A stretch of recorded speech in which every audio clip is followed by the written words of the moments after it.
Hello students, welcome to Global Online. This is Ankita Sood. So Jammu and Kashmir State Eligibility Test Paper 1 preparation में ozone layer depletion यानी कि ozone परत का क्षरण ये आज हम कवर करने वाले हैं। बचपन में सभी स्टूडेंट्स ने पढ़ा होगा कि ओजोन लेयर क्या होती है, ओजोन की परत हमारी पृथ्वी के बाहर क्यों होती है, कैसे होती है। एंड इस एग्जामिनेशन में भी ये टॉपिक बहुत इंपॉर्टेंट है, ज़रूर इसमें से क्वेश्चंस आते हैं। सो कौन कौन से इंपॉर्टेंट पॉइंट्स हैं, कैसे प्रश्न पूछे जाते हैं, हर एक चीज़ मैं आज इस वीडियो में आपको डिटेल में बताऊंगी। तो आप सभी स्टूडेंट्स उस वीडियो में एंड तक ज़रूर बने रहिएगा। सेशन को स्टार्ट करने से पहले आपको पता होना चाहिए कि जम्मू कश्मीर सेट एग्जाम को क्वालिफाई करने के लिए पेपर 1 प्रिपरेशन पर आपको बहुत ध्यान देना है। सो इसमें आपको स्मार्ट प्रिपरेशन कैसे करना है, कैसे आप लोग 75 प्लस स्कोर कर सकते हो, इसके लिए कंप्लीट कोर्स हमने लॉन्च किया है जिसमें आपको फुल सिलेबस वीडियो लेक्चर्स हम प्रोवाइड करवाते हैं। सो एग्जामिनेशन से पहले आपका पूरा सिलेबस कवर करवाने की 100% श्योरिटी मैं देती हूँ।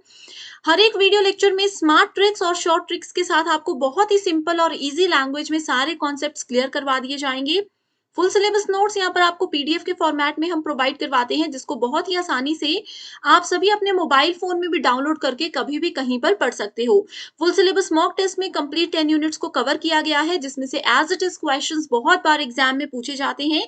एंड इस मॉक टेस्ट से आपको एक क्लियर आइडिया ये भी हो जाएगा कि किस लेवल के क्वेश्चंस इस पेपर में पूछे जाते हैं। इसके अलावा previous year questions with solution हम आपको देते हैं जिससे आपको ये भी पता चल जाएगा कि काफी सारे क्वेश्चंस एग्जाम में रिपीट होते हैं, कैसे आपने करेक्ट आंसर को आइडेंटिफाई करना है और एग्जाम का क्या लेवल है। इसके अलावा 2000 प्लस एमसीक्यू क्वेश्चन बैंक जिसमें हर एक क्वेश्चन के सॉल्यूशन के साथ आपको डिटेल में एक्सप्लेनेशन भी प्रोवाइड करवाई जाती है। एंड अगर आपके कोई कॉन्सेप्ट क्लियर नहीं है तो 2000 एमसीक्यू पीडीएफ में आपके वो कॉन्सेप्ट में बिल्कुल क्लियर हो जाएंगे, इस चीज की भी मैं आपको श्योरिटी देती हूँ। सो गिवन व्हाट्सएप नंबर्स पर आप जल्दी से कांटेक्ट कर लीजिए। इसको ज्वाइन करने के लिए सिर्फ आपको एक ही बार फीस देनी है, वो भी सिर्फ 2000 रुपए। जब तक आपका ये एग्जाम नहीं हो जाता तब तक आप इस कोर्स का बेनिफिट उठा सकते हो, सिर्फ एक ही बार ये फीस आपको देनी है। इसके अलावा फ्री वीडियोस चाहते हो, कोर्स की फीस पे करने से पहले एक्सेस चाहते हो तो आप लोग ग्लोबल ऑनलाइन ऐप को डाउनलोड कर लीजिए। ऐप डाउनलोड करने के बाद स्टोर सेक्शन पे आपको सर्च बार में कोर्स का नाम लिखना है, कोर्स का ओवरव्यू आपके सामने आ जाएगा। यहाँ पर आप इसका पूरी जानकारी ले सकते हो। कंटेंट सेक्शन पर क्लिक करोगे तो आपके सामने पेपर 1 का कंप्लीट सिलेबस है, मॉक टेस्ट है, 2000 एमसीक्यू पीडीएफ है। एंड यहाँ पर आप देख सकते हो यूनिट वाइज फोल्डर्स हैं जिसमें आपको टेस्ट भी मिल जाएंगे, वीडियो लेक्चर्स भी मिल जाएंगे और एक पीडीएफ फाइल मिल जाएगी जिसमें कंप्लीट आपको यहाँ पर नोट्स हम प्रोवाइड करवाते हैं इंग्लिश एंड हिंदी दोनों ही लैंग्वेजेस में। जैसे अगर हम रिसर्च की बात करें, आप देख सकते हो थियरी लेक्चर्स अवेलेबल है, एमसीक्यूज लेक्चर्स अवेलेबल है, नोट्स और टेस्ट सीरीज यहाँ पर हम आपको एग्जाम के लेवल के हिसाब से प्रोवाइड करवाते हैं। सो आज ही गिवन व्हाट्सएप नंबर्स पर जल्दी से कांटेक्ट कीजिए एंड द कोर्स का बेनिफिट उठाइए। सबसे पहले मैं आपको बताती हूँ कि ओजोन लेयर यानी कि ओजोन परत होती क्या है। अब देखो ये हमारी पृथ्वी है।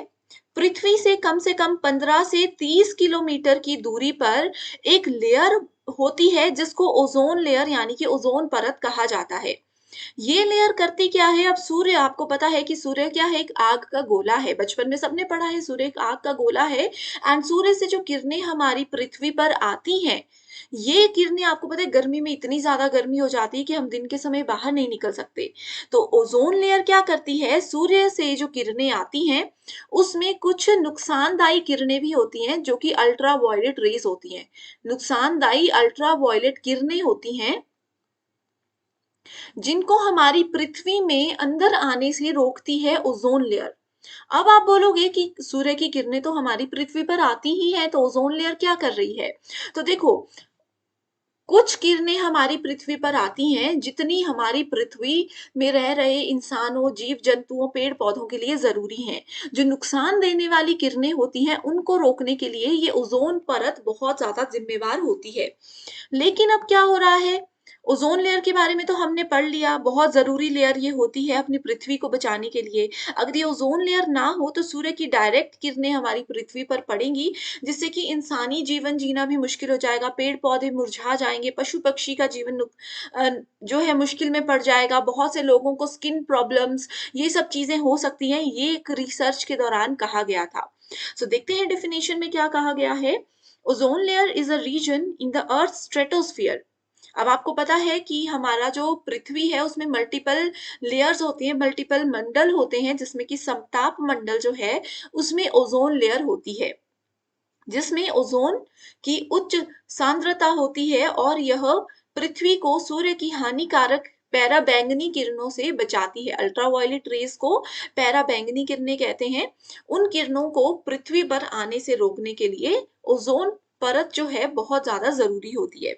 यदि हमारी पृथ्वी में ओजोन परत नहीं होती तो लाखों लोग त्वचा रोग से जूझ रहे होते और उनकी प्रतिरक्षा प्रणाली कमजोर हो जाती है। अब देखो इम्यूनिटी जो होती है, आपको पता है हम कुछ भी खाते हैं, हम कुछ भी करते हैं तो हमारी इम्यूनिटी का इसमें बहुत बड़ा रोल होता है ना? तो प्रतिरक्षा प्रणाली जो है हमारे शरीर में, किसी भी मानव शरीर में, किसी भी पेड़ पौधे पशु पक्षी के शरीर में, वो बहुत कमजोर हो जाती, वो हमें जीने में मदद नहीं कर पाती अगर हमारे पृथ्वी के बाहर ये ओजोन लेयर ना होती। क्योंकि डायरेक्टली स्किन पे अगर सूर्य की किरणें पड़ती हैं, देखो आप लोग 2-3 दिन अगर गर्मियों के दिन में बाहर धूप में रहते हो, आपकी स्किन कितनी काली पड़ जाती है। थोड़े दिन और रहोगे तो आप लोगों को रेडनेस, आपकी लाल हो जाएगी स्किन, कई लोगों के दाने निकल जाते हैं, बहुत सारे स्किन में प्रॉब्लम्स होते हैं। तो ये अभी भी हार्मफुल जो किरणें हैं, जो नुकसान देने वाली हानिकारक पैराबैंगनी किरणें हैं, वो हमारी पृथ्वी पर ऑलरेडी आ रही हैं।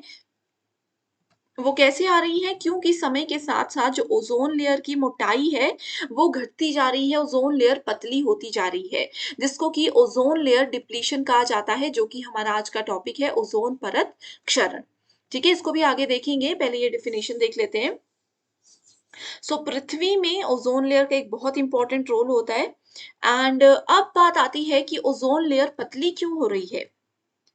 ये पृथ्वी है, पृथ्वी में मान लीजिए इतनी मोटी, थोड़ी-सी दूरी में इतनी मोटी लेयर है।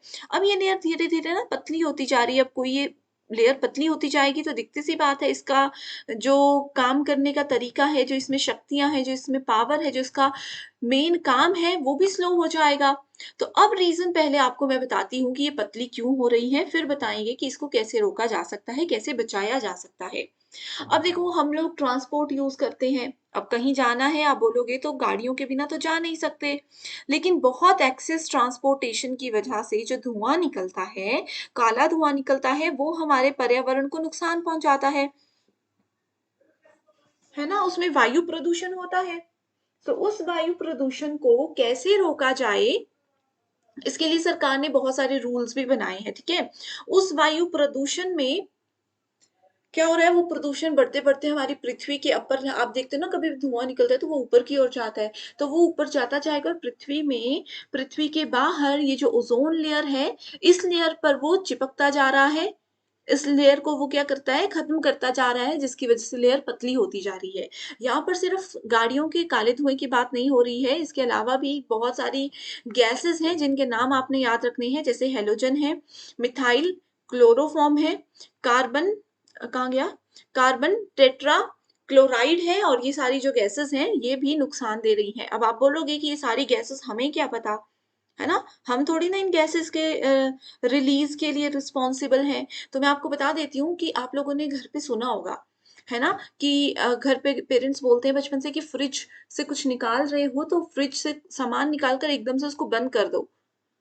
काफ़ी देर तक फ्रिज का ढक्कन खुला नहीं रखते। क्यों नहीं रखते? क्योंकि उससे जो गैस निकलती है, फ्रिज के अंदर जो ठंडक होती है, जो गैस होती है, वो हमारी प्रकृति, वो हमारे पर्यावरण को बहुत ज़्यादा नुकसान पहुँचाती है। अब ये क्वेश्चन एक एग्ज़ाम में आया है 2022 में ही, यूजीसी नेट और सेट में ये क्वेश्चन पूछा गया था कि जो फ्रिज और रेफ्रिजरेटर से निकलने वाली गैस है, जो कि ओज़ोन लेयर या हमारे एटमॉस्फेयर को नुकसान पहुँचाती है, उस गैस का नाम क्या है? अब ये आप मुझे कमेंट करके बताओगे, ठीक है? और मैं आपको रिप्लाई करूँगी कि सही जवाब है या गलत है, क्योंकि एग्ज़ाम में बहुत बार ये क्वेश्चन आ चुका है। ओके, और यहाँ पर कुछ गैसेज़ के नाम हैं, याद रखना। इसके अलावा क्लोरोफ्लोरोकार्बन जो है, सबसे ज़्यादा रिस्पॉन्सिबल यही है। सबसे ज़्यादा ज़िम्मेदार गैस क्लोरोफ्लोरोकार्बन है, जिसको सीएफसी के नाम से भी आप जान सकते हो। ठीक है? सो यहाँ पर देखो, ये ओज़ोन लेयर है, लेकिन क्या हो रहा है, यहाँ पृथ्वी, ये पृथ्वी है, ठीक है?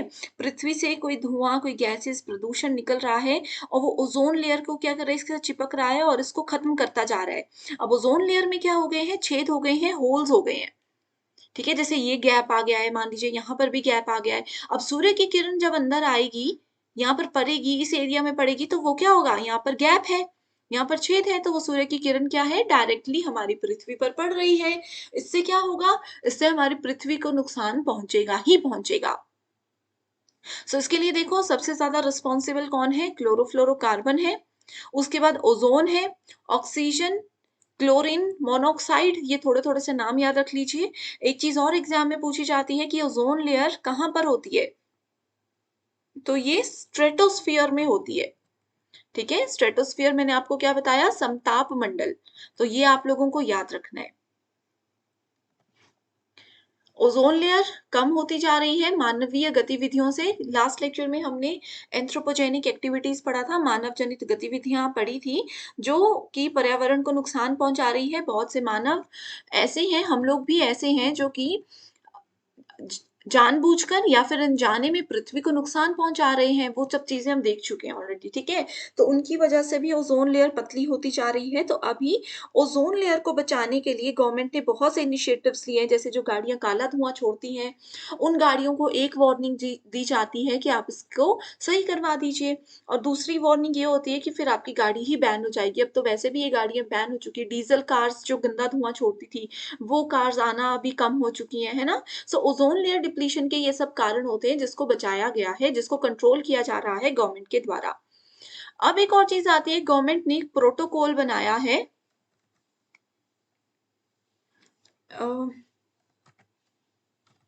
ओके, इसको आप लोग देख सकते हो कि गवर्नमेंट ने एक प्रोटोकॉल बनाया हुआ है, जिस प्रोटोकॉल, प्रोटोकॉल का मतलब होता है रूल, एक नियम। ठीक है, एक कमेटी सी, जिसको हम सिंपल लैंग्वेज में बता सकते हैं आपको समझाने के लिए।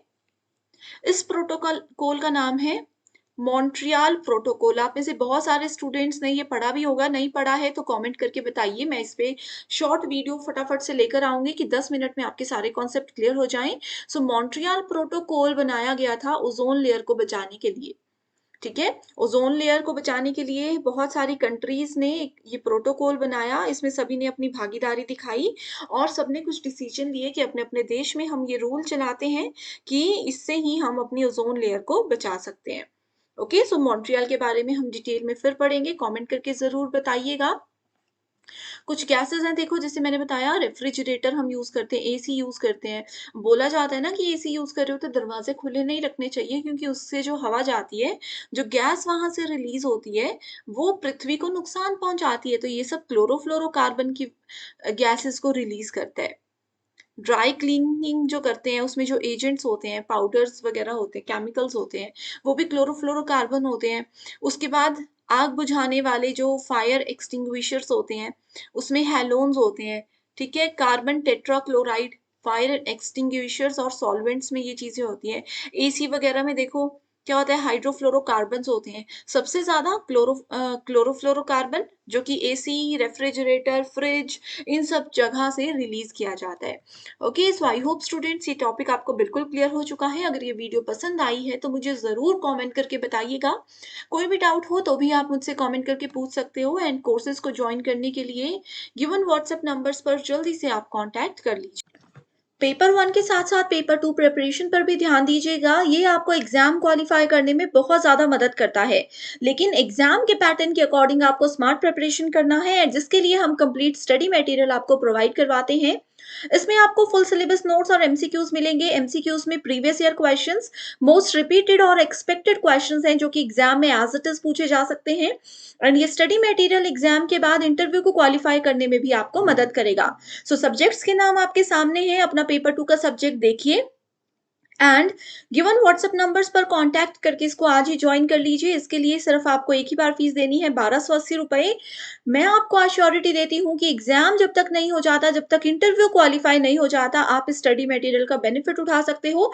वो भी सिर्फ एक ही बार आपको फीस देनी होगी। तो बिना समय बर्बाद किए जल्दी से इन नंबर्स पर कॉन्टैक्ट करके आप इसकी पूरी जानकारी ले लीजिए। So thank you so much for watching this video and I wish you all the very